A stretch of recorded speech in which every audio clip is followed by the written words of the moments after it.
Hare Rama, Rama Rama,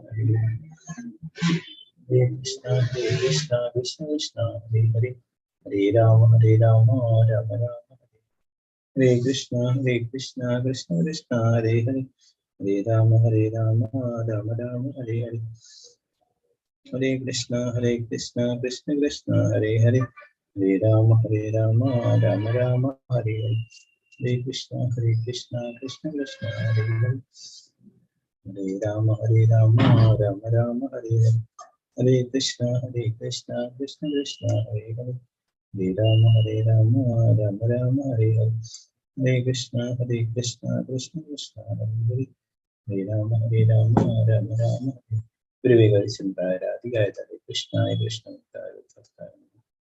Prabhupada Ji Maharaj ki jai, Hare Krishna.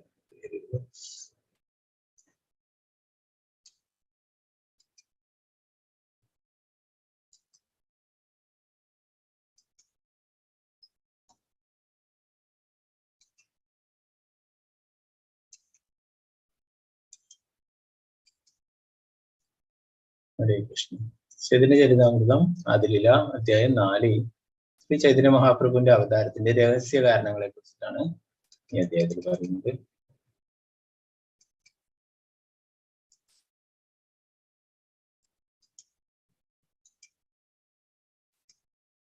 ഹരേ Krishna. Screen കാണാലോ അല്ലേ? കാണാം പ്രഭുജി. ഹരേ കൃഷ്ണ.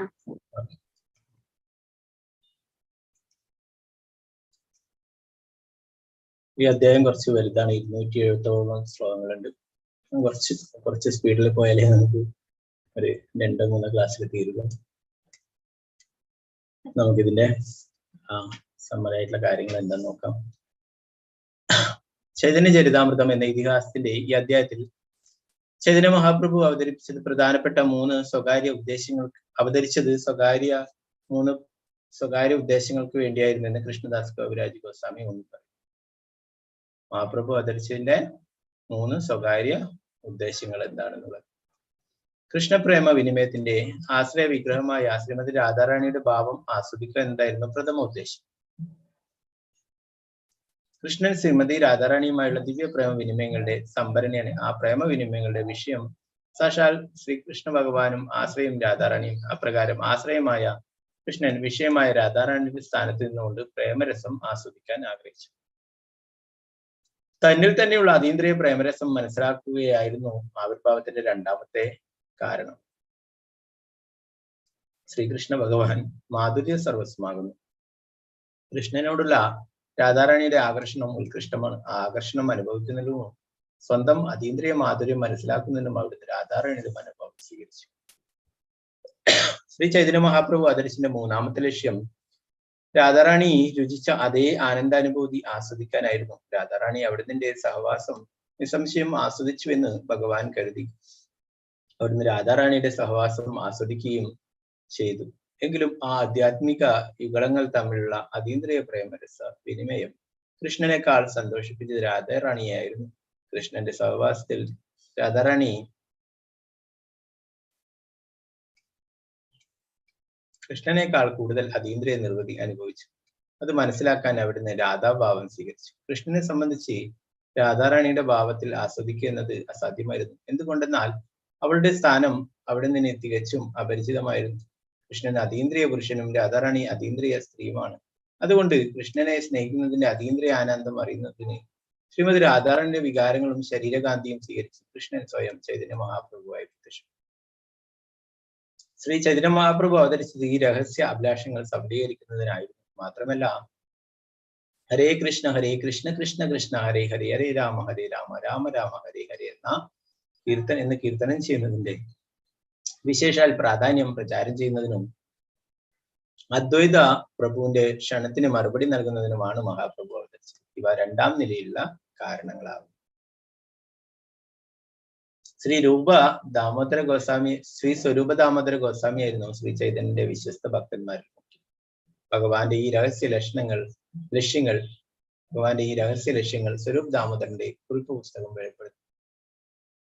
രൂപഗോസ്വാമിയുടെ വിവിധ പ്രാർത്ഥനകളുടെയും കവിതകളുടെയും പ്രസ്താവനകളുടെയും വെളിപ്പാടുകൾ സ്ഥിരീകരിക്കും. ഈ അധ്യായം കാമവും പ്രേമവും തമ്മിലുള്ള വ്യത്യാസം പ്രത്യേകം വിവരിക്കുന്നു. കൃഷ്ണന്റെയും രാധയുടെയും വിനിമയങ്ങൾ കാമത്തിൽ നിന്നും തികച്ചും വ്യത്യസ്തമാണ്. അതുകൊണ്ട് ഗ്രന്ഥകർത്താവ് വളരെ വ്യക്തമായി അവയെ വ്യവച്ഛേദിച്ചിരിക്കുന്നു. ശ്രീല പ്രഭുപാദ് വിജയ്. ഹരേ കൃഷ്ണ. അപ്പോ നമ്മൾ നേരത്തെ തന്നെ പഠിച്ചു, ശ്രീമതി രാധാറാണി എന്ന് പറയുന്നത് ഭഗവാന്റെ തന്നെ അന്തരംഗ ശക്തിയാണ് അല്ലെ.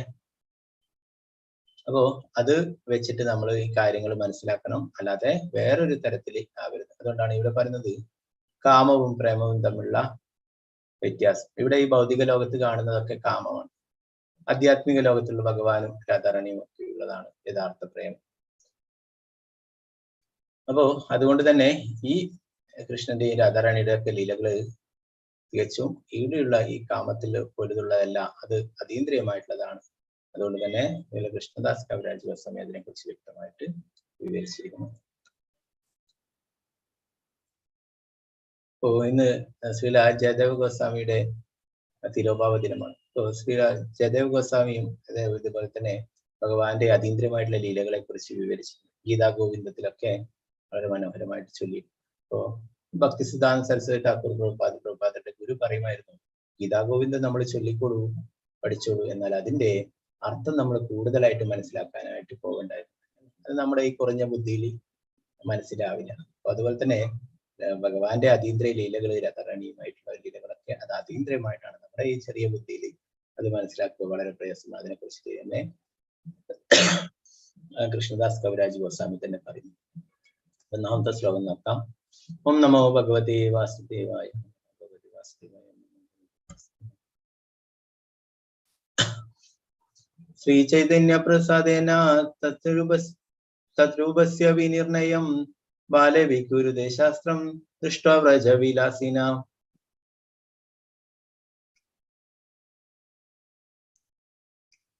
ശ്രീ ചൈതന്യ മഹാപ്രഭുവിന്റെ കാരുണ്യത്താൽ കേവലം ഒരു ബാലന് പോലും പ്രജലീലകളുടെ ആസ്വാദകനായ കൃഷ്ണന്റെ യഥാർത്ഥ ഭാവത്തെക്കുറിച്ച് ശാസ്ത്രവീക്ഷണം അനുസരിച്ച് വിവരിക്കാൻ കഴിയും. ആരുടെ കാരുണ്യം വേണം? മഹാപ്രഭുവിന്റെ കാരുണ്യം ഉണ്ടെങ്കിൽ പ്രജലീല, വൃന്ദാവനത്തിലെ ലീലകളെ ആസ്വാദകനായിട്ടുള്ള ഭഗവാനെ കുറിച്ചിട്ട് ശാസ്ത്രവീക്ഷണം അനുസരിച്ച് വിവരിക്കാൻ കഴിയുമെന്ന് പറയും. ഭാവത്തിൽ പ്രഭുപാദൻ പറഞ്ഞു, ഈ സംസ്കൃത ശ്ലോകത്തിന്റെ അർത്ഥം തിട്ടപ്പെടുത്തുവാൻ ചൈതന്യ ഭഗവാന്റെ അഹേതുകമായ കാരുണ്യം ലഭിച്ച ഒരുവിന് മാത്രമേ കഴിയൂ. ഭഗവാൻ കൃഷ്ണൻ പരമനിരപേക്ഷനാകിയാൽ ഭൗതികമായ ദർശന മാധ്യമങ്ങൾക്ക് വിധേയനാവുകയില്ല. അഭക്തരുടെ ബുദ്ധിപരമായ അഭ്യാസങ്ങൾക്ക് മുന്നിൽ സ്വയം തുറന്നു കാട്ടാതിരിക്കാനുള്ള അവകാശം അദ്ദേഹം നിലനിർത്തുന്നു. സത്യം അങ്ങനെയാണെങ്കിലും ഒരു ചെറിയ കുട്ടിക്ക് പോലും ശ്രീ ചൈതന്യ മഹാപ്രഭുവിന്റെ കാരുണ്യത്താൽ ശ്രീകൃഷ്ണനെയും അവിടുത്തെ വൃന്ദാവന ലീലകളെയും അനായാസം മനസ്സിലാക്കാൻ കഴിയും. മഹാപ്രഭുവിന്റെ കാരുണ്യമുണ്ടെങ്കിൽ മാത്രമേ രാധാകൃഷ്ണന്മാരുടെ ലീലകൾ, ശ്രീകൃഷ്ണ ഭഗവാന്റെ വൃന്ദാവന ലീലകളെ കുറിച്ച് മനസ്സിലാക്കാൻ സാധിക്കുള്ളൂ എന്നിവിടെ കൃഷ്ണദാസ് കവിരാജ് ഗോസ്വാമി പറയുന്നു. ജയ ജയ ശ്രീ ചൈതന്യ ജയ നിത്യാനന്ദ ജയ ദ്വിതചന്ദ്ര ജയ ഗൗരഭക്ത വൃന്ദ.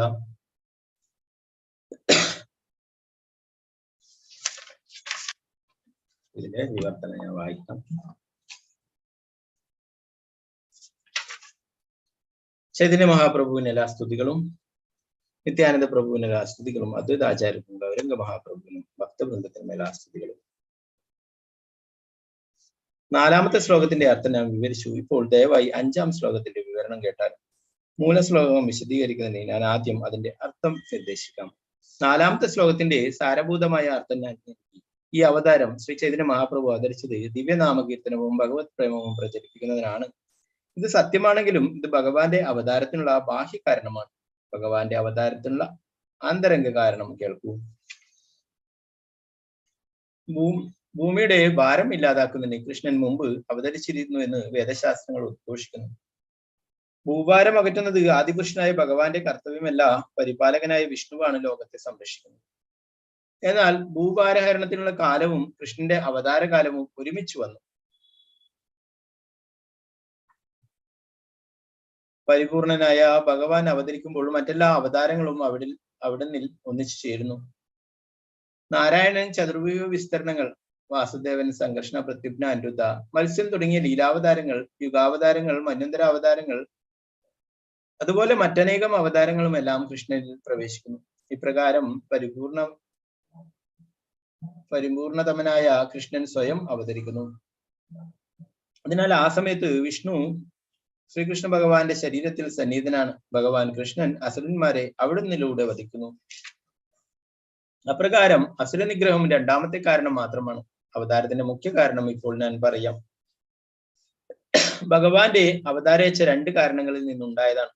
ഭഗവാൻ ഭഗവത് പ്രേമത്തിന്റെ മധുരതരമായ സത്ത് രുചിക്കാൻ ആഗ്രഹിച്ചു. രാഗമാർഗ ഭക്തി ലോകത്തിലെമ്പാടും പ്രചരിപ്പിക്കാനും അവിടുന്ന് ആഗ്രഹിച്ചു. അതിനാൽ അവിടുന്ന് പരമകാരുണികൻ എന്നും ദസിക ശേഖരൻ എന്നും അറിയപ്പെടുന്നു.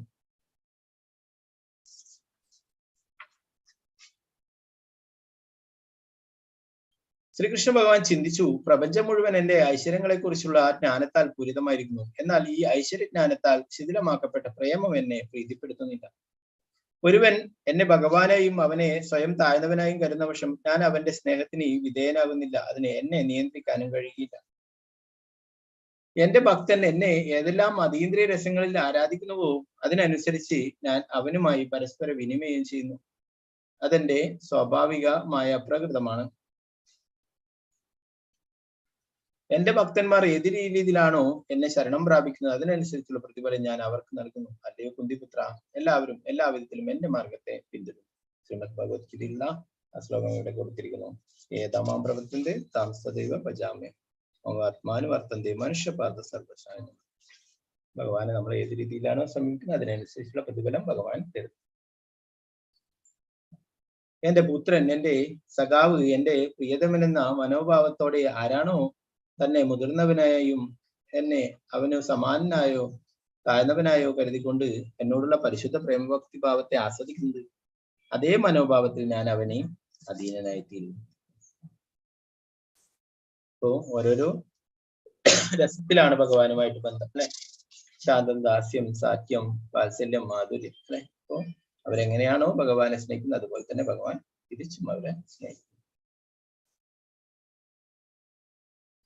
ജീവഭൂതങ്ങൾ എനിക്ക് ചെയ്യുന്ന ഭക്തി സേവനം അവരുടെ ശാശ്വത ജീവിതം വീണ്ടെടുക്കുന്നു. അല്ലയോ വ്രജധരണികളെ, എന്നോടുള്ള നിങ്ങളുടെ സ്നേഹം നിങ്ങളുടെ സൗഭാഗ്യമാണ്. എന്തുകൊണ്ടെന്നാൽ ആ ഒരു മാർഗത്തിലൂടെ മാത്രമാണ് നിങ്ങൾ എന്റെ കാരുണ്യം നേടിയിരിക്കുന്നത്. മാതാവ് അവരുടെ പുത്രൻ എന്ന നിലയിൽ ചിലപ്പോൾ എന്നെ ബന്ധിക്കുന്നു. ഞാൻ അത്യന്തം നിസ്സഹായൻ എന്ന പോലെ ചിന്തയോടെ അവർ എന്നെ പരിപാലിക്കുകയും സംരക്ഷിക്കുകയും ചെയ്യും. യശോദാമയൊക്കെ ചെറിയ കുട്ടിയായിട്ടാണ് കരുതുന്നത് അല്ലെ. കുസൃതിയായിട്ടുള്ള കുട്ടി, വികൃതിയായിട്ടുള്ള കുട്ടി. അതുകൊണ്ടാണ് കൃഷ്ണനെ വടിയെടുത്ത് പിന്നാലെ പാഞ്ഞിട്ട് മുരലിലൊക്കെ ബന്ധിക്കുകയുണ്ടായത് അല്ലെ. സാക്ഷാൽ പരമ ദിവ്യോത്തമ കൃഷ്ണൻ അച്യുതനാണ്. എന്റെ സുഹൃത്തുക്കൾ, നീ ഏതു വിധത്തിൽ വലിയ മനുഷ്യനാണ്, നീയും ഞാനും തുല്യരാണ് എന്ന് പറഞ്ഞുകൊണ്ട് വിശ്വസൗഹൃദത്തിൽ എന്റെ തോളുകളിൽ കയറുന്നു.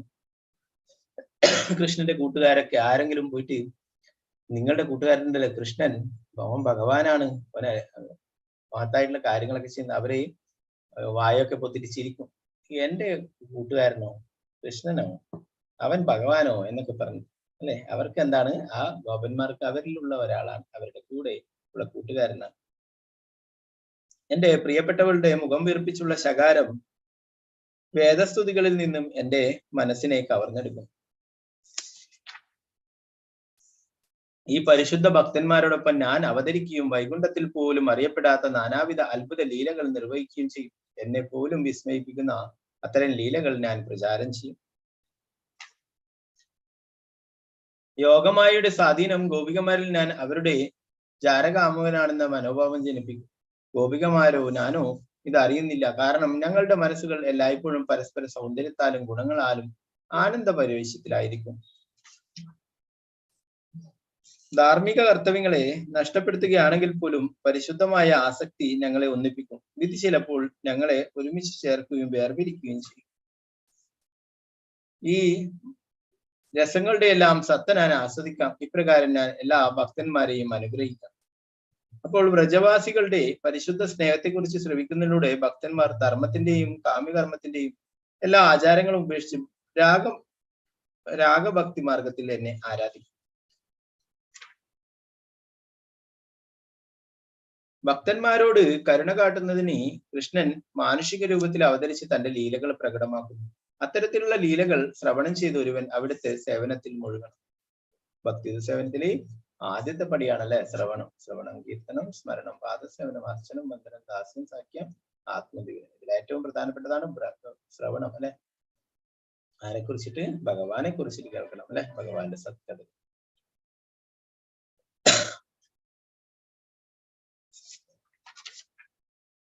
പിന്നീട് പറയുന്നു, ഇവിടെ ആജ്ഞാരൂപത്തിലുള്ള ഭവേത് എന്ന ക്രിയയുടെ ഉപയോഗം അത് നിശ്ചയമായും നിർവഹിക്കണമെന്ന് നമ്മോട് പറയുന്നു. വിസമ്മതം കർത്തവ്യത്തിന്റെ ഉപേക്ഷഭാവയാകുന്നു. കൃഷ്ണാവതാരത്തിന്റെ അടിസ്ഥാന കാരണം ഈ അഭിലാഷങ്ങളാണ്. അസുരന്മാരെ നശിപ്പിക്കുക എന്നത് ഒരു യാദൃശിക ആവശ്യം മാത്രമാണ്. അതുപോലെ ശ്രീകൃഷ്ണ ചൈതന്യ മഹാപ്രഭുവിന് ഈ യുഗധർമ്മ പ്രവർത്തനം യാദൃശികമാണ്. ഭഗവാൻ മറ്റൊരു കാര്യത്തിനു വേണ്ടി അവതരിക്കാൻ ആഗ്രഹിച്ചപ്പോൾ യുഗധർമ്മ പ്രചരണത്തിലുള്ള സമയവും ആഗതമായി. അപ്രകാരം ഭഗവാൻ 2 ലക്ഷ്യങ്ങളോടെ ഭക്തഗണങ്ങളോടൊപ്പം അവതരിക്കുകയും നാമസങ്കീർത്തനത്തിലൂടെ പ്രേമത്തിന്റെ അമൃത് ആസ്വദിക്കുകയും ചെയ്തു. അപ്രകാരം അവിടുന്ന് അസ്പൃശ്യർക്കിടയിൽ പോലും കീർത്തനം വ്യാപിപ്പിച്ചു. അവിടുന്ന് ദിവ്യനാമത്തിന്റെയും പ്രേമത്തിന്റെയും ഒരു പുഷ്പഹാരം നെയ്ത് അതുകൊണ്ട് മുഴുവൻ ലോകത്തിനും മാല ചാർത്തി. ഇപ്രകാരം ഒരു ഭക്തന്റെ ഭാവത്തിൽ അവിടുന്ന് ഭക്തി പ്രചരിപ്പിക്കുകയും സ്വയം അത് ആചരിക്കുകയും ചെയ്തു. ഭഗവത് പ്രേമത്തിൽ 4 തരത്തിലുള്ള ഭക്തന്മാർ 4 വിധത്തിലുള്ള പ്രേമരസങ്ങൾക്ക് ദാസ്യം, സാഖ്യം, വാത്സല്യം, മാധുര്യം പാത്രങ്ങളാകുന്നു. ഓരോ ഭാവത്തിലുള്ള ഭക്തനും തന്റെ വികാരമാണ് ഏറ്റവും ശ്രേഷ്ഠമെന്ന് അനുഭവിക്കുകയും പ്രകാരം അയാൾ ആ മനോഭാവത്തിൽ കൃഷ്ണനോടൊത്ത് പരമമായ സുഖം ആസ്വദിക്കുകയും ചെയ്യും. പക്ഷേ വികാരങ്ങളെ നിഷ്പക്ഷമായി താരതമ്യം ചെയ്താൽ യുഗള പ്രേമ വികാരമാണ് മറ്റൊന്നിലും ശ്രേഷ്ഠമെന്ന് നമുക്ക് കാണാൻ കഴിയും. വ്യത്യസ്ത രസങ്ങളിലുള്ള പ്രേമം ഒന്നിനു മീതെ ഒന്നായി വർദ്ധിപ്പിക്കുന്നതായി അനുഭവപ്പെടുന്നു. എന്നാൽ പടിപടിയായി മുന്നേറുന്ന ആഗ്രഹത്തിന്റെ ഉത്കൃഷ്ടമായ രസാനുഭവം യുഗള പ്രേമത്തിന്റെ ഔന്നത്യം പ്രാപിക്കുന്നു. അതുകൊണ്ട് ഞാൻ അതിനെ മധുരം എന്ന് വിളിക്കുന്നു. ഇതിന് സ്വകീയ, പരകീയ അഥവാ വിവാഹിതവും അവിവാഹിതവുമായ സ്നേഹം എന്ന 2 വിഭാഗങ്ങളുണ്ട്. പരകീയ ഭാവത്തിൽ ഉല്ലാസം അതീത വർധനമാകുന്നു. അത്തരം പ്രേമം വ്രജത്തിലൊഴികെ മറ്റൊരിടത്തും കാണാൻ കഴിയില്ല.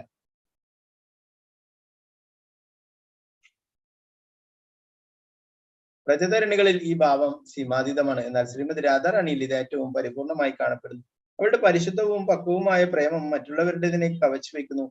കൃഷ്ണ ഭഗവാൻ യുഗള പ്രേമ ബന്ധത്തിന്റെ മാധുര്യരസം രുചിക്കുവാനുള്ള കാരണം രാധാപ്രേമമാണ്. അതുകൊണ്ട് ശ്രീഹരി തന്നെയായ ഗൗരംഗ മഹാപ്രഭു രാധയുടെ വികാരങ്ങൾ സ്വീകരിക്കുകയും അപ്രകാരം തന്നുടെ അഭിലാഷങ്ങൾ പൂർത്തീകരിക്കുകയും ചെയ്തു. ശ്രീ ചൈതന്യ മഹാപ്രഭു ദേവന്മാരുടെ ആശ്രയമാണ്, ഉപനിഷത്തുക്കളുടെ ലക്ഷ്യമാണ്, മഹാമുനിമാരുടെ സർവസ്വമാണ്, ഭക്തന്മാരുടെ മനോഹരമായ അഭയസ്ഥാനമാണ്. അംബുജാലോചനീയനായ ഗോപികമാരുടെ പ്രേമത്തിന്റെ കാതലാണ്. അവിടുന്ന് വീണ്ടും എന്റെ ദർശനപഥത്തിലേക്ക് പ്രവേശിക്കുമോ? ശ്രീകൃഷ്ണ ഭഗവാൻ തന്റെ പ്രണയിനികളിൽ ഒരുവളുടെ അഥവാ ശ്രീമതി രാധാറാണിന്റെ പ്രേമത്തിന്റെ സീമാതീതവും അമൃതതുല്യവുമായ രസങ്ങൾ ആസ്വദിക്കാൻ ഉത്സുകനായി. അതിനാൽ അവിടുന്ന് ശ്രീ ചൈതന്യ രൂപം കൈക്കൊണ്ടു. തന്റെ കൃഷ്ണവർണം അവളുടെ തേജസ്സാർന്ന പീതവർണ്ണത്താൽ മറച്ചുകൊണ്ട് അദ്ദേഹം ആ പ്രേമം ആസ്വദിച്ചു. ശ്രീ ചൈതന്യ മഹാപ്രഭു നമ്മിൽ കാരുണ്യം ചൊരിയട്ടെ. അദ്ദേഹം അവതരിച്ച് ഈ യുഗത്തിന്റെ ധർമ്മം പുനഃസ്ഥാപിക്കുന്നതിനുള്ള പ്രധാന കാരണം ആ പരമാനന്ദപരമായ പ്രേമം സ്വീകരിക്കാനായിരുന്നു. ആ കാരണം ഞാൻ ഇപ്പോൾ വിശദീകരിക്കാം, കേൾക്കൂ. ചൈതന്യാവതാരത്തിന്റെ മൂലകാരണത്തെക്കുറിച്ച് ആദ്യം ഞാൻ സൂചന നൽകി. ഇപ്പോൾ ഞാൻ അതിന്റെ പൂർണ്ണമായ അർത്ഥം പ്രകാശിപ്പിക്കാം.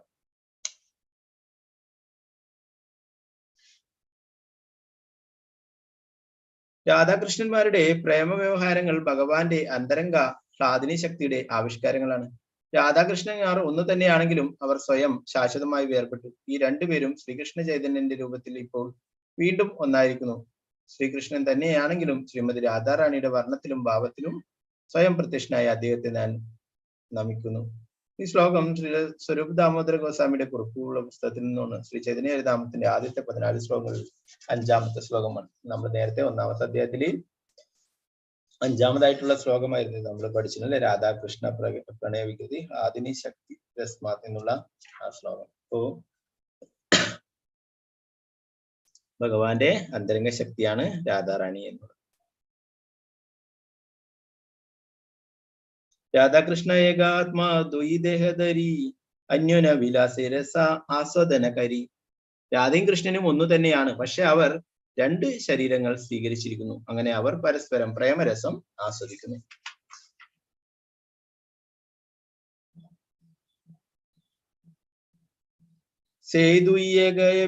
ചൈതന്യ ഗോസാനി രസ ആസ്വാദിതൽ തൻഹേ ഹൈലയേഗാനി.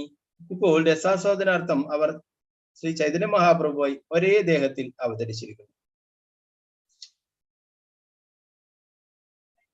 ഇതിലാഗിയാകെ കരി താര വിവരണ യഹ ഹൈരേ ഹയഹ ഉരര മഹിമ കഥന. അതുകൊണ്ട് ഞാൻ ആദ്യം രാധയുടെയും കൃഷ്ണന്റെയും സ്ഥാനം വിവരിക്കാം. ആ വിവരണത്തിൽ നിന്നും മഹാപ്രഭുവിന്റെ മഹാത്മ്യം അറിയപ്പെടും. കൃഷ്ണന്റെ പ്രേമത്തിന്റെ പരിവർത്തിത രൂപമാണ് ശ്രീമതി രാധിക. അവൾ ഹ്ലാദിനി എന്ന് വിളിക്കുന്ന അവിടുത്തെ അന്തരംഗ ശക്തിയാണ്. ഭഗവാന്റെ അന്തരംഗ ശക്തിയാണ് ശ്രീമതി രാധാറാണി അല്ലെ.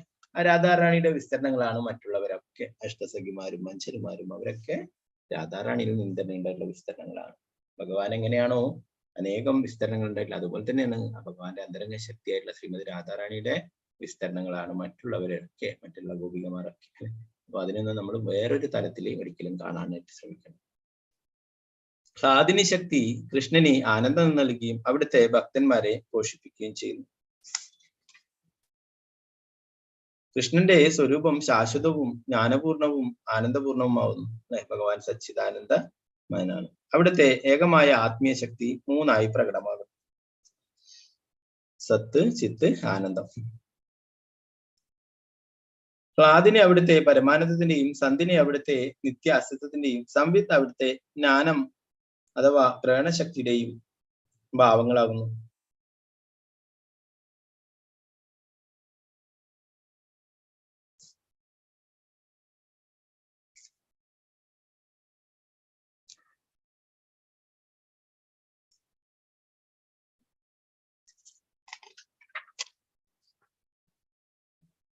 അല്ലയോ ഭഗവാനെ, എല്ലാറ്റിനും ആധാരം അങ്ങാണ്. ഹ്ലാദിനി, സന്ധിനി, സംവിത്ത് എന്നീ മൂന്ന് ഗുണവിശേഷങ്ങൾ അങ്ങയിൽ ഒരേ ആധ്യാത്മിക ശക്തിയായി നിലകൊള്ളുന്നു. പക്ഷേ സുഖത്തിനും ദുഃഖത്തിന്റെയും രണ്ടിന്റെയും സമ്മിശ്രത്തിനും കാരണമാകുന്ന ഭൗതിക ഗുണങ്ങൾ അങ്ങയിൽ നിലകൊള്ളുന്നില്ല.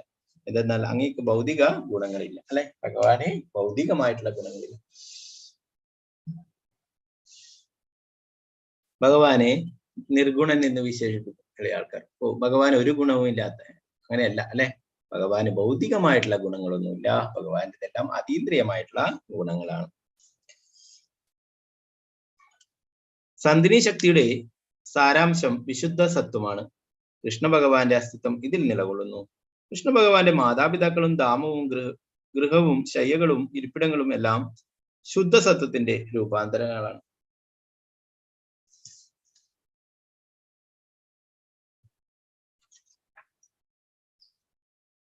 പരമദിവ്യത്വ പുരുഷനായ ഭഗവാൻ യാതൊരു ആവരണവുമില്ലാതെ വെളിപ്പെടുന്ന വിശുദ്ധ സത്വ അവസ്ഥയെ വസുദേവ സത്വം എന്നു വിളിക്കുന്നു. ഈ വിശുദ്ധ അവസ്ഥയിൽ അദോഷജൻ എന്നും വാസുദേവൻ എന്നും അറിയപ്പെടുന്ന അവിടുന്ന് എന്റെ മനസ്സിൽ അനുഭവവേദ്യമാകുന്നു. കൃഷ്ണൻ പരമദിവ്യത്വ പുരുഷനായ ഭഗവാനാണെന്ന ജ്ഞാനമാണ് സംവിത് ശക്തിയുടെ സാരം. ബ്രഹ്മജ്ഞാനം ഉൾപ്പെടെയുള്ള അത്തരം മറ്റെല്ലാ ജ്ഞാനവും ഇതിന്റെ ഘടകങ്ങളാണ്. ആദിനി ശക്തിയുടെ സാരം ഭഗവത് പ്രേമവും ഭഗവത് പ്രേമത്തിന്റെ സാരം ഭാവവും ഭാവത്തിന്റെ മൂർധന്യാവസ്ഥ മഹാഭാവവുമാണ്. ശ്രീമതി രാധാ ഠാക്കൂറാണി മഹാഭാവത്തിന്റെ സ്വരൂപമാണ്. ശ്രീ രാധ സർവ്വ സദ്ഗുണങ്ങളുടെയും കലവറയും ശ്രീകൃഷ്ണ ഭഗവാന്റെ പ്രണയിനിമാരിൽ ശിരോരത്നവുമാണ്.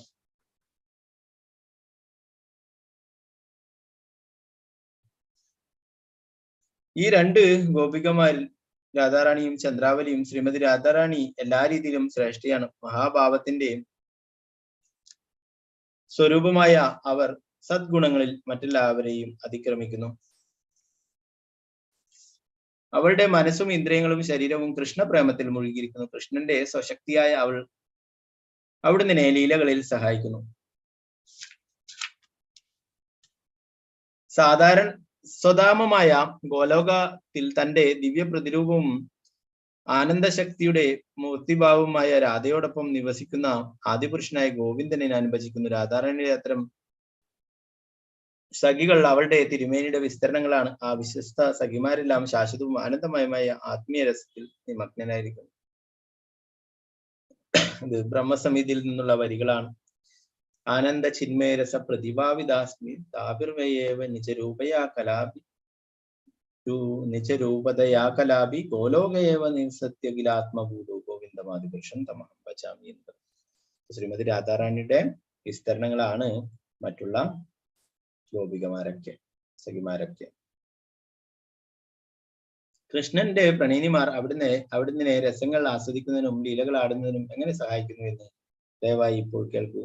കൃഷ്ണ ഭഗവാന്റെ പ്രീതമകൾ 3 വിധത്തിലാണ്. ലക്ഷ്മി ഗണങ്ങൾ, പുരത്തിലെ അഥവാ ദ്വാരക രാജകുമാരിമാർ, എല്ലാവരിലും അഗ്രഗണ്യരായ വ്രജാംഗനകൾ, ഇവരെല്ലാം ജാതിയിൽ നിന്നും വരുന്നവരാണ്.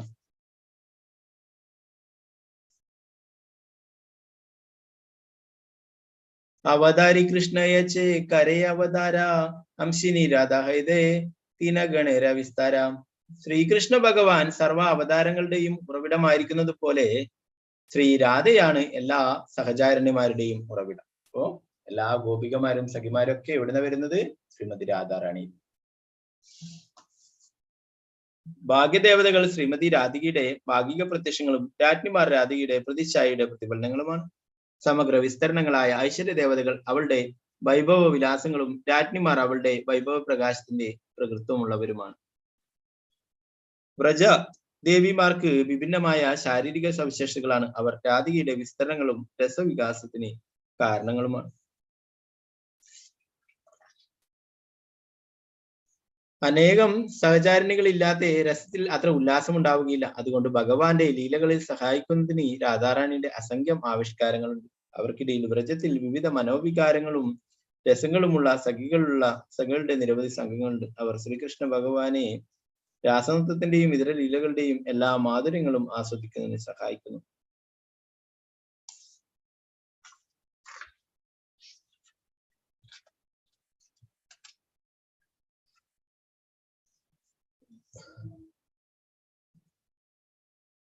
രാധാഗോവിന്ദനെ ആനന്ദം നൽകുന്നവളാണ് അവൾ. ഗോവിന്ദനെ മോഹിപ്പിക്കുന്നവളുമാണ് അവൾ. ഗോവിന്ദന്റെ സർവസ്വവും പ്രിയതമാ ശിരോമണിയുമാണ്. പരമദേവതയായ ശ്രീമതി രാധാറാണി ശ്രീകൃഷ്ണ ഭഗവാന്റെ പ്രത്യക്ഷ പ്രതിരൂപമാണ്. അവൾ എല്ലാ ഐശ്വര്യ ദേവതകൾക്കും കേന്ദ്ര വ്യക്തിത്വമാണ്. സർവാകർഷണീയായ ഭഗവാനെ ആകർഷിക്കാനുള്ള എല്ലാ ആകർഷണീയതയും തികഞ്ഞ അവൾ കൃഷ്ണന്റെ ആദിമമായ ആത്യന്തിക ശക്തിയാണ്.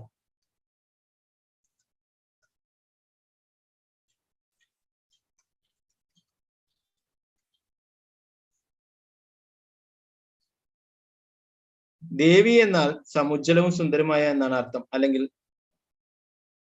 കൃഷ്ണാരാധനയുടെയും കൃഷ്ണന്റെ പ്രേമലീലകളുടെയും മനോഹര ധാമം എന്നും അർത്ഥമുണ്ട്.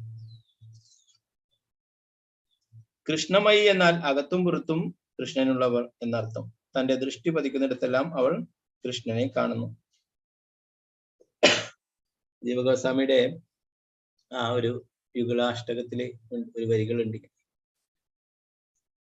കൃഷ്ണ പ്രേമമയി രാധാ രാധാ പ്രേമമയോ ഹരി. അപ്പോ കൃഷ്ണമയി എന്ന് പറയുന്നത് അകത്തും പുറത്തും കൃഷ്ണനുള്ളവൾ എന്നർത്ഥം. തന്റെ ദൃഷ്ടി പതിക്കുന്നിടത്തെല്ലാം അവൾ കൃഷ്ണനെ കാണും. ഭഗവാനെ എല്ലായിടത്തും കാണുന്നല്ലേ. അല്ലെങ്കിൽ കൃഷ്ണമയി എന്ന വാക്കിന്റെ അർത്ഥം അവൾ കൃഷ്ണന് തുല്യനാണെന്നാണ്. എന്തുകൊണ്ടെന്നാൽ അവൾ പ്രേമരസങ്ങളുടെ മൂർത്തിഭാവമാണ്. കൃഷ്ണനും അവിടുത്തെ ശക്തിയും തുല്യമാണ്. കൃഷ്ണന്റെ അഭിലാഷങ്ങൾ പൂർത്തീകരിക്കുക എന്നതാണ് അവളുടെ ആരാധന. അതിനാൽ പുരാണങ്ങൾ അവളെ രാധിക എന്ന് വിളിക്കുന്നു.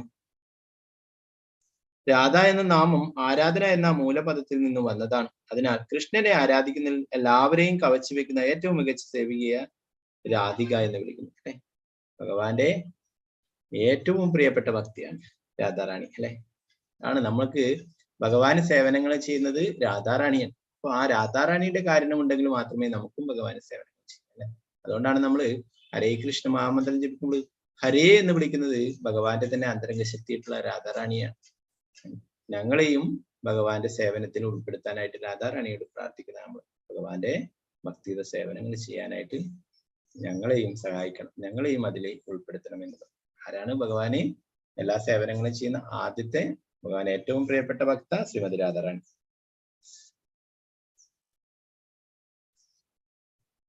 അപ്പൊ രാധ എന്നതിന് ആരാധന എന്ന മൂലപദത്തിൽ നിന്ന് വന്നതാണെന്ന് പ്രഭുപാദർ പറയും. പരമപുരുഷനായ ഭഗവാനെ അവൾ ആത്മാർത്ഥമായി ആരാധിച്ചിരിക്കുന്നു. അതിനാൽ അവളിൽ സംപ്രീതനായ ഗോവിന്ദൻ ഞങ്ങളെല്ലാം ഉപേക്ഷിച്ച് അവളെ ഒരു ഏകാന്ത സ്ഥലത്തേക്ക് കൂട്ടിക്കൊണ്ടുപോയിരിക്കുന്നു. അതുകൊണ്ട് രാധ പരമദേവതയും സർവ പൂജ്യമാണ്. അവർ സകലരുടെയും സംരക്ഷകയും സമസ്ത ലോകങ്ങളുടെയും മാതാവുമാണ്. സർവലക്ഷ്മി എന്ന പദത്തിന്റെ അർത്ഥം ഞാൻ നേരത്തെ തന്നെ വിശകലനം ചെയ്യുകയുണ്ടായി. രാധ സർവലക്ഷ്മി ഗണങ്ങളുടെയും മൂല സ്രോതസ്സാണ്. അല്ലെങ്കിൽ സർവലക്ഷ്മി എന്ന പദം അവൾ കൃഷ്ണന്റെ 6 ഐശ്വര്യങ്ങളുടെയും പൂർണ്ണമായും പ്രതികരിക്കുന്നുവെന്ന് സൂചിപ്പിക്കുന്നു. അതുകൊണ്ട് അവൾ കൃഷ്ണന്റെ പരമോന്നത ശക്തിയാകുന്നു. സർവകാന്തി എന്ന വാക്ക് എല്ലാ സൗന്ദര്യവും ശോഭയും അവളിൽ വിശ്രമിക്കുന്നുവെന്ന് സൂചിപ്പിക്കുന്നു. എല്ലാ ലക്ഷ്മിമാരും അവളിൽ നിന്നാണ് തങ്ങളുടെ സൗന്ദര്യം നേടുന്നു. കൃഷ്ണന്റെ സർവ ഇച്ഛകൾ എന്നും കാന്തിക്ക് അർത്ഥം നൽകാം. കൃഷ്ണന്റെ ഇച്ഛകളെല്ലാം രാധയിൽ നിവസിക്കുന്നു. ശ്രീമതി രാധിക കൃഷ്ണ ഭഗവാന്റെ എല്ലാ ഇച്ഛകളും പൂർത്തീകരിക്കുന്നു. സർവകാന്തി എന്ന വാക്കിന്റെ അർത്ഥം ഇതാണ്. ശ്രീകൃഷ്ണ ഭഗവാൻ ലോകത്തെ മോഹിപ്പിക്കുന്നു, പക്ഷെ ശ്രീമതി രാധാറാണി അവിടുത്തെ പോലും മോഹിപ്പിക്കുന്നു. അതിനാൽ അവൾ എല്ലാവരുടെയും പരമ ദേവതയാണ്. മദന മോഹന മോഹിനി എന്ന് പറയും അല്ലെ രാധാറാണി. മദന മോഹൻ ആരാണ്? ഭഗവാനാണ്. മദന മോഹനെ പോലും മോഹിക്കുന്നതാണ് മദന മോഹന മോഹിനി ശ്രീമതി രാധാറാണിയാണ്. ശ്രീ രാധ സമ്പൂർണ്ണ ശക്തിയാണ്. കൃഷ്ണൻ സമ്പൂർണ്ണ ശക്തിയുടെ ഉടമയും. ശാസ്ത്ര പ്രമാണം അനുസരിച്ച് ഇരുവരും വ്യത്യസ്തമല്ല. രാധ പൂർണ്ണ ശക്തി, കൃഷ്ണ പൂർണ്ണ ശക്തിമാൻ. ദ്വൈ വസ്തു വേദനയി ശാസ്ത്രേര പ്രമ. അപ്പോ എല്ലാ സമ്പൂർണ്ണ ശക്തിയുടെ ഉറവിടം ആരാണ്? ഭഗവാൻ ശ്രീകൃഷ്ണ ഭഗവാൻ. ആ ഭഗവാന്റെ തന്നെ പൂർണ്ണ ശക്തിയാണ് ശ്രീമതി രാധാറാണി. അപ്പൊ അതുകൊണ്ട് തന്നെ ഇവർ രണ്ടുപേരും വ്യത്യസ്തമല്ല എന്ന് പറയുന്നു. ഇരുവരും ശക്തിയും ശക്തിമാനും വ്യത്യസ്തരല്ല. രാധാ പൂർണ്ണ ശക്തി, കൃഷ്ണ പൂർണ്ണ ശക്തിമാൻ. ദ്വൈ വസ്തു ഭേദനയെ ശാസ്ത്രേര പ്രമ. ഭഗവാന്റെ തന്നെ അന്തരംഗ ശക്തിയാണ് ശ്രീമതി രാധാറാണി. കസ്തൂരിയെയും അതിന്റെ സുഗന്ധത്തെയും വേർതിരിക്കാൻ കഴിയാത്തതുപോലെ, അല്ലെങ്കിൽ അഗ്നിയും അതിന്റെ താപവും ഭിന്നമല്ലാത്തതുപോലെ തീർച്ചയായും അവർ ഒന്ന് തന്നെയാണ്. രാധാകൃഷ്ണൻ എന്ന് പറയുന്നത് അവരൊന്ന് തന്നെയാണ് അല്ലെ. ഇപ്പൊ പലതരത്തിലും വ്യാഖ്യാനിക്കുന്നവർക്കൊക്കെ കൊടുക്കാനുള്ള മറുപടിയാണ് ഇവിടെ കൃഷ്ണദാസ് കവിരാജ് ഗോസ്വാമി പറഞ്ഞു വരുന്നത് അല്ലെ. അവർ രണ്ടും വേറെയല്ല, അവര് ഒന്ന് തന്നെയാണ് എന്നുള്ള കാര്യം പറഞ്ഞു. രാധാകൃഷ്ണ സദാ ഏകൈ സ്വരൂപ ലീലാരസ. അപ്രകാരം രാധയും കൃഷ്ണനും ഒന്നാണ് എങ്കിലും ലീലാരസങ്ങൾ ആസ്വദിക്കാൻ അവർ 2 രൂപങ്ങൾ സ്വീകരിക്കുന്നു. പ്രേമഭക്തി പ്രചരിപ്പിക്കുന്നത് കൃഷ്ണൻ ശ്രീകൃഷ്ണ ചൈതന്യ മഹാപ്രഭുവായിട്ട് ശ്രീരാധയുടെ ഭാവത്തോടും കാന്തിയോടും കൂടി അവതരിച്ചു. പ്രകാരം ഞാൻ 5-ാം ശ്ലോകത്തിന്റെ അർത്ഥം വിശദീകരിച്ചിരുന്നു. 6-ാമത്തെ ശ്ലോകം വിശദീകരിക്കുന്നതിന് ഞാൻ ആദ്യം അതിന്റെ അർത്ഥത്തിന്റെ ഒരു സൂചന നൽകാം. ഭഗവാൻ നാമസങ്കീർത്തനം പ്രചരിപ്പിക്കുന്നത് ആഗതനായി. ഞാൻ നേരത്തെ സൂചിപ്പിക്കുന്നത് പോലെ ഇതൊരു ബാഹ്യമായ ലക്ഷണമാണ്. ശ്രീകൃഷ്ണ ഭഗവാന്റെ ആവിർഭാവത്തിന് ഒരു മുഖ്യ കാരണമുണ്ട്. പ്രേമവിനിമയങ്ങളുടെ പരമാസ്വാദകൻ എന്ന നിലയിലുള്ള അവിടുത്തെ അന്തരംഗ കാര്യങ്ങളിൽ നിന്നാണ് അങ്കുരിക്കുന്നത്. അത്യന്തം രഹസ്യമായ ആ കാരണം 3 തരത്തിലാണ് സ്വരൂപ ദാമോദരൻ അത് വെളിപ്പെടുത്തിയിട്ടുള്ളത്. സ്വരൂപ ദാമോദരൻ ചൈതന്യ മഹാപ്രഭുവിന്റെ ഏറ്റവും അടുത്ത സഹചാരിയാണ്. അതിനാൽ അദ്ദേഹത്തിന് ഈ വിഷയങ്ങളെല്ലാം നന്നായി അറിയാം.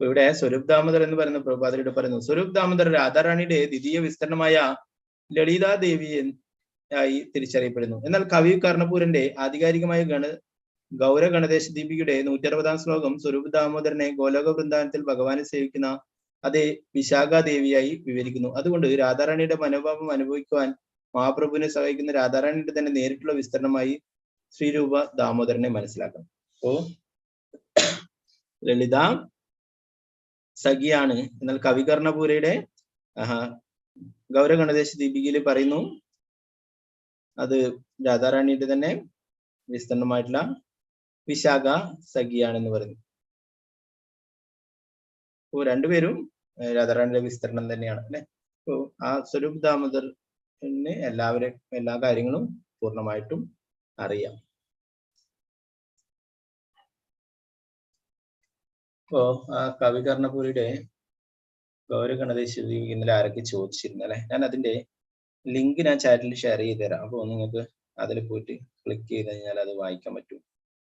അത് വയ്യ വിട്ടു.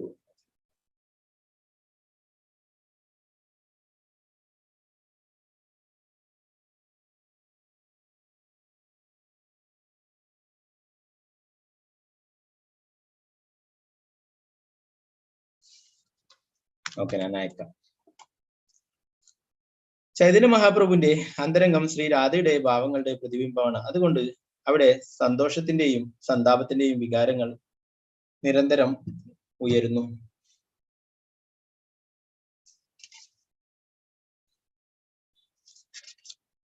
അന്ത്യലീലകളിൽ മഹാപ്രഭു കൃഷ്ണവിരഹത്താൽ ഉന്മത്തനായി അദ്ദേഹം ഭ്രാന്തചിത്തനെ പോലെ ചൽപ്പനങ്ങൾ നടത്തുമായിരുന്നു. ഉദ്ധവനെ കണ്ടപ്പോൾ രാധ ഉന്മാദിനിയായതുപോലെ ശ്രീ ചൈതന്യ മഹാപ്രഭു വിരഹത്തിന്റെ ഉന്മാദത്താൽ രാവും പകലും ബാധിതനായിരുന്നു.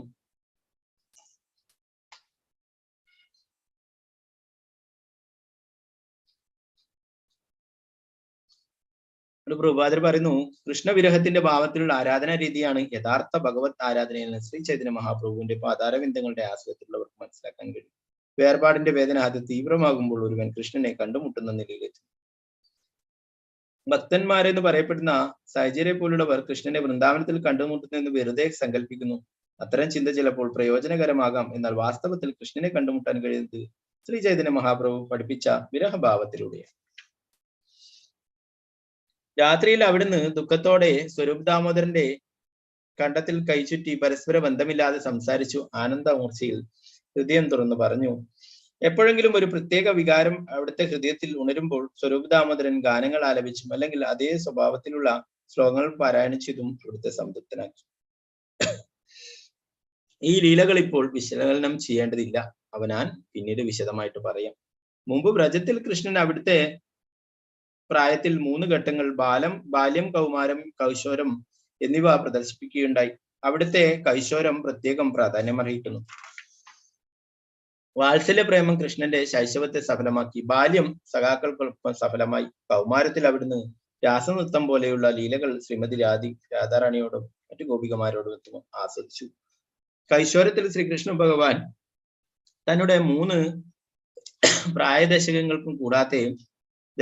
ദശകൾക്കും കൂടാതെ സമസ്ത പ്രപഞ്ചത്തിന് തന്നെ രാസനൃത്തം പോലുള്ള പ്രണയലീലകളിൽ സാഫല്യം നൽകി.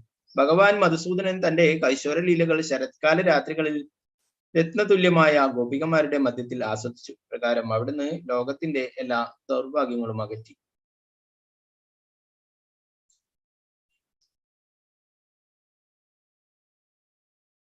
തന്റെ സഖിമാരുടെ മുന്നിൽ വെച്ച് രാത്രിയിലെ അവരുടെ കാമാസക്തമായ ലീലകളെ കുറിച്ച് കൃഷ്ണൻ പറഞ്ഞ വാക്കുകൾ കേട്ട് ശ്രീമതി രാധാറാണി ലജ്ജാവതിയായി മിഴികൾ അടച്ചു. പിന്നീട് ചതുരനായ കൃഷ്ണൻ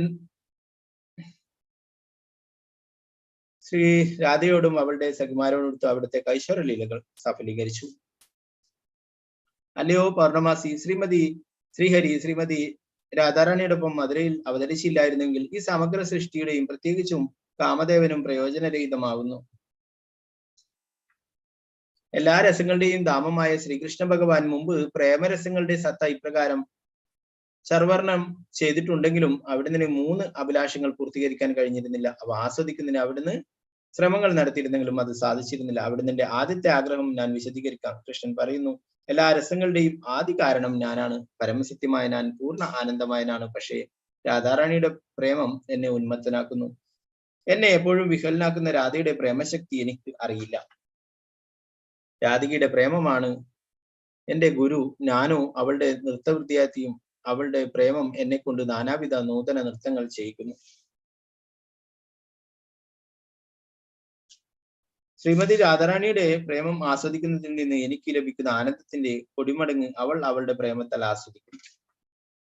ഞാൻ പരസ്പര വിരുദ്ധമായ സ്വഭാവങ്ങളുടെയും ആശ്രയസ്ഥാനമായിരിക്കുന്നത് പോലെ രാധയുടെ പ്രേമവും സദാ അതുപോലുള്ള വൈരുദ്ധ്യങ്ങൾ നിറഞ്ഞതാണ്. രാധയുടെ പ്രേമം ഇനി വികസിക്കാനില്ലാത്ത വിധം സർവ്വവ്യാപകമാണ്. പക്ഷെ ഇപ്പോഴും അത് അനുനിമിഷം വിസ്തരിച്ചു കൊണ്ടേയിരിക്കുന്നു. നിസ്സംശയം അവളുടെ പ്രേമത്തെക്കാൾ മഹത്തായി ഒന്നുമില്ല. അവളുടെ പ്രേമം അഹംഭാവരഹിതമാണ്. അതാണ് അതിന്റെ മഹത്വത്തിന്റെ ലക്ഷണം. അവളുടെ പ്രേമത്തെക്കാൾ ഒന്നും വിശുദ്ധമല്ല. പക്ഷെ അത് എല്ലായ്പ്പോഴും കുടിലവും വക്രതയുള്ളതുമാണ്.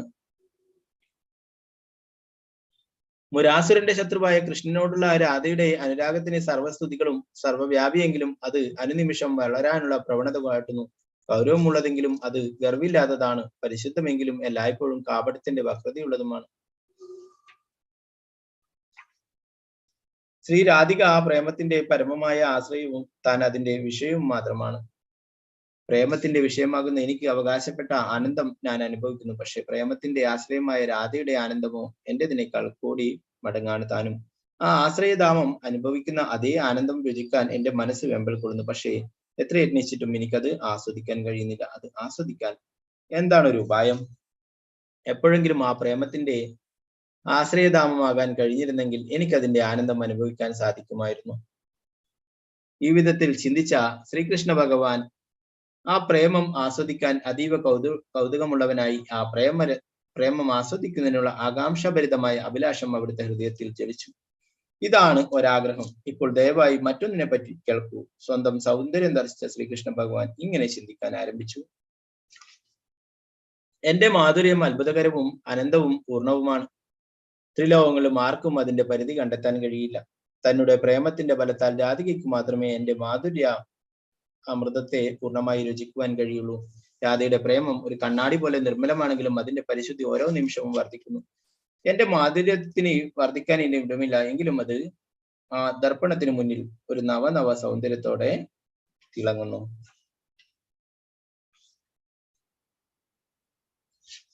എന്റെ മാധുര്യവും രാധയുടെ പ്രേമദർപ്പണവും തമ്മിൽ നിരന്തരമായ മത്സരമുണ്ട്. അവ രണ്ടും അനുനിമിഷം വർദ്ധിക്കുന്നു. എന്നാൽ ഇവ രണ്ടും തോൽവി അറിയുന്നില്ല. എന്റെ മാധുര്യവും നിത്യവും പുതുമ വർദ്ധിച്ചുകൊണ്ടിരിക്കുന്നതാണ് ഭക്തന്മാർ. അത് അവരുടെ സ്വന്തം പ്രേമത്തിനനുസരിച്ച് രുചിക്കുന്നു. എന്റെ മാധുര്യം ഒരു കണ്ണാടിയിൽ ദർശിച്ചാൽ അത് ആസ്വദിക്കാൻ ഞാൻ അതീവ മോഹിതനാവുന്നു. എന്നിരുന്നാലും എനിക്കത് കഴിയുന്നില്ല.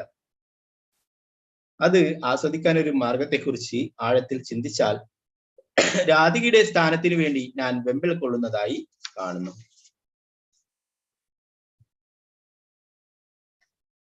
സോ നമുക്ക്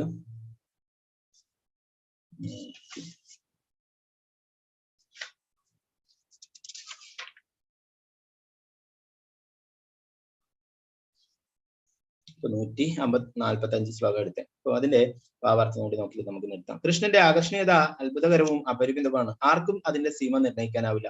ശ്രീമതി രാധാറാണിക്ക് മാത്രമേ ആശ്രയ വിഭാഗത്തിലെ അവളുടെ സ്ഥാനത്ത് നിന്ന് അത്തരം അതിവിശാലത ആസ്വദിക്കാനാവുള്ളൂ. ശ്രീമതി രാധാറാണിയുടെ പ്രേമതർപ്പണം തികച്ചും വ്യക്തതയുള്ളതാണ്. എന്നിരുന്നാലും കൃഷ്ണനെ മനസ്സിലാക്കുന്ന അതീന്ദ്രിയ പ്രക്രിയയിലൂടെ അതിന്റെ വ്യക്തത നിരന്തരം വർദ്ധിക്കുന്നതായി കാണപ്പെടുന്നു. രാധയുടെ ഹൃദയാർപ്പണത്തിൽ കൃഷ്ണന്റെ അതീന്ദ്രിയ സവിശേഷതകൾ കൂടുതൽ നവവും നൂതനവുമായി തെളിയുന്നു. മറ്റൊരു വിധത്തിൽ പറഞ്ഞാൽ കൃഷ്ണന്റെ ആകർഷണീയത രാധാറാണിയുടെ സാക്ഷാത്കാരത്തിന് അനുപാതികമായി വർദ്ധിച്ചുകൊണ്ടിരിക്കുന്നു. ഇവയിൽ ഒന്ന് മറ്റൊന്നിനെ അതിക്രമിക്കാൻ ശ്രമിക്കുന്നു. പ്രേമത്തിന്റെ തീവ്രത വർദ്ധിപ്പിക്കുന്ന കാര്യത്തിൽ ഇവ രണ്ടും തോൽവി സമ്മതിക്കാൻ ആഗ്രഹിക്കുന്നില്ല. രാധാറാണിയുടെ നിരന്തരം വർദ്ധിച്ചു വരുന്ന പ്രേമഭാവം മനസ്സിലാക്കണമെന്ന് ആഗ്രഹിച്ച ശ്രീകൃഷ്ണ ഭഗവാൻ ശ്രീ ചൈതന്യ മഹാപ്രഭുവായിട്ട് അവതരിച്ചു. ശ്രീല പ്രഭുപാദയ്ക്ക് ജയ്. നമുക്ക് 146 ശ്ലോകം മുതലുള്ളത് നാളത്തെ ക്ലാസ്സിൽ നോക്കാം. അപ്പോ ഇവിടെ ഇതിനെക്കുറിച്ച് പറയുന്നവരും എന്താ പറഞ്ഞ നേരത്തെ പറഞ്ഞ പോലെ രാധാറാണിയുടെ സഖിമാരൊക്കെയാണ്. സ്വരൂപ് ദാമോദരായാലും മറ്റുള്ളവരൊക്കെ. അപ്പോ അവർക്കറിയാം കൃഷ്ണലീലയിലുള്ള കാര്യങ്ങളൊക്കെ അല്ലെ. അപ്പൊ അതിനെ കുറിച്ചിട്ടാണ് പറയുന്നത്. അപ്പൊ അതിനെ കുറിച്ച് നമ്മൾ കൂടുതലായിട്ട് അതിനെ എക്സ്പ്ലെയിൻ ചെയ്യാനായിട്ട് സാധിക്കില്ല. അതുകൊണ്ട് ഈ അധ്യായത്തിൽ നിന്ന് കൂടുതൽ ചോദ്യങ്ങളൊന്നും ഞാൻ എടുക്കുന്നില്ല. കവി കർണപുരിയുടെ ഗൗരഗണദേശ ദേവിയുടെ ഞാൻ അതിന്റെ ലിങ്കിനെ ഇതിൽ ചാറ്റിൽ ഷെയർ ചെയ്യാം.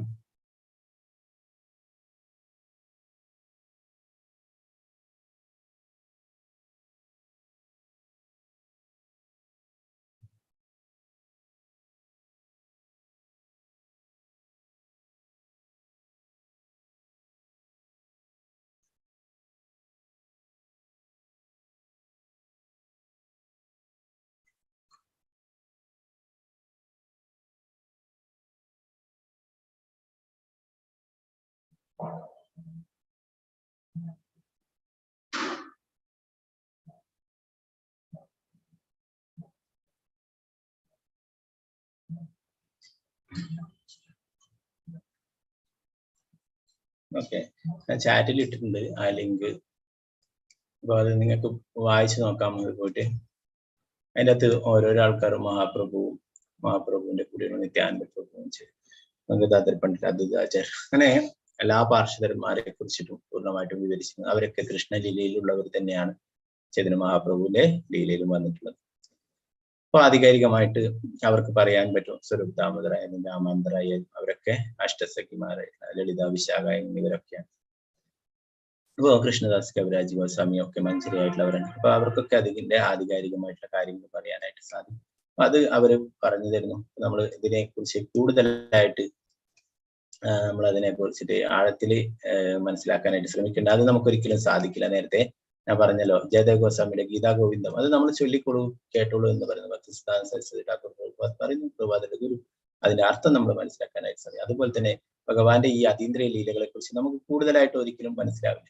നമ്മളൊക്കെ ഈ ഭൗതിക ലോകത്തിൽ ബദ്ധ ജീവാത്മാക്കളായിട്ടാണുള്ളത്. അപ്പൊ നമുക്ക് ഭഗവാന്റെ ഇങ്ങനെയുള്ള അതീന്ദ്രിയ ലീലകൾ കൂടുതലായിട്ട് ബ്രഹ്മാവിനെ പോലും സാധിക്കുന്നില്ല. ബ്രഹ്മാവ് പറയുന്നു, ഭഗവാന്റെ ആ ബ്രഹ്മവിമോഹന ലീലയ്ക്ക് ശേഷം ബ്രഹ്മാവ് തന്നെ പറയുന്നുണ്ട് ഭഗവാനെ കുറിച്ചിട്ട് മനസ്സിലാക്കാനായിട്ട് എന്റെ ശരീരം കൊണ്ടോ മനസ്സുകൊണ്ടോ വാക്കുകൊണ്ടോ സാധിക്കില്ല എന്ന് ബ്രഹ്മാവ് തന്നെ പറയുന്നുണ്ട്. അപ്പോ ബ്രഹ്മാവ് അങ്ങനെ പറയുന്നുണ്ടെങ്കിൽ നമ്മളെ കൊണ്ട് തീരെ സാധിക്കില്ല അല്ലെ? ബ്രഹ്മാവിന് 4 തലയും, ഭഗവാന്റെ തന്നെ ആദ്യ ജീവാത്മാവാണ്, ഭഗവാന്റെ ആദ്യത്തെ സൃഷ്ടിയാണ് അല്ലെ? ബ്രഹ്മാവ് പറയുന്നു, ജാനന്ദ ഏവ ജാനന്തു കിം ബഹുത്വാന പ്രഭു മനസ്സേ വപുഷോ വാചോ വൈഭവം തവ ഗോചരം.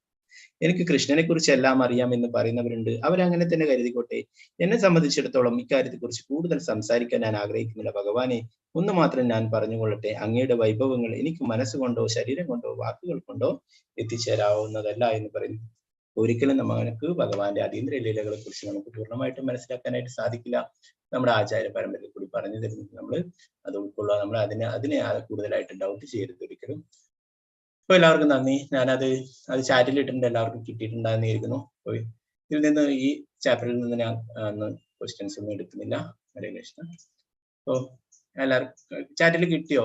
കണ്ടിട്ടുണ്ടായിരുന്നോ? എല്ലാവരും കണ്ടില്ലേ ചാറ്റിൽ ഇട്ടത്? കിട്ടി. ഹരേ കൃഷ്ണ. ഓക്കെ, ഹരേ കൃഷ്ണ. അപ്പൊ എല്ലാവർക്കും നന്ദി. വാഞ്ച കൽപ്പതരൂപശ്ച കൃപാ സിന്ധുഭ്യേവച പതിതാനാം പാവനേഭ്യോ വൈഷ്ണവേഭ്യോ നമോ നമഃ. ആനന്ദ ഗുരു വൈഷ്ണവ ജയ്. ശ്രീ പ്രഭുപാദ് ജയ്. ഗുരു മഹാരാജ് ജയ്. നിതായ ഗൗര പ്രേമാനന്ദി. ഹരി ഹരി ബോൾ. ഹരേ കൃഷ്ണ. ബാക്കി ഭാഗങ്ങൾ നമുക്ക് നാളത്തെ ക്ലാസ്സിൽ നോക്കാം.